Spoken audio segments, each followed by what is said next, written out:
Now let's get to a developing story. Oklahoma launching a new effort to stop sex trafficking in the state. It's a problem impacting thousands, according to the state. Good Day Oklahoma's Jamison Kiefover is joining us live now with more. Jamison, the Oklahoma Bureau of Narcotics just held a meeting. What did they talk about?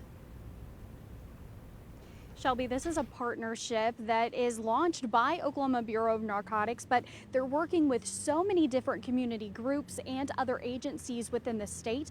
Even Governor Kevin Stitt was there this morning speaking on how important it is to stop human trafficking in Oklahoma. And what they're doing is posting these QR codes, posters, and billboards around Oklahoma saying you are not alone. With this QR code, people who are victims of human trafficking can get resources they need, as well as other people can learn the signs of human trafficking.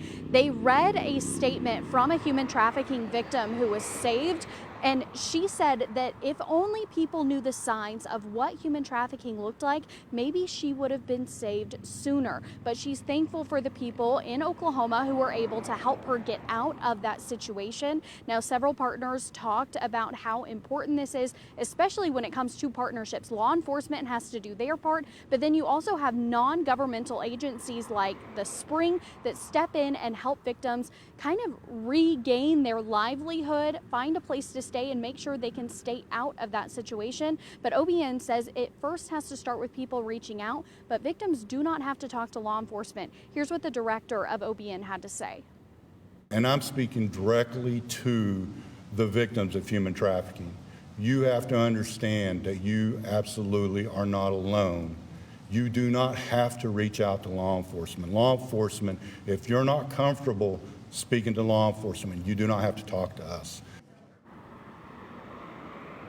Now, something that was striking that he said earlier this morning was that, OBN covers drugs. They seize all kinds of drugs across Oklahoma, but this is where trafficking goes hand in hand. People become a commodity by these crime rings or by these criminals, and they say that's why it's so important for them to work with so many different agencies like the Department of Corrections, listening in on phone calls and conversations with inmates, as well as other organizations like the ABLE Commission that can teach people how to see those signs of human trafficking. So this is one part of that big picture that other people all across Oklahoma will be able to access and hopefully save someone's life. Reporting live for Good Day Oklahoma, I'm Jamison Kiefover.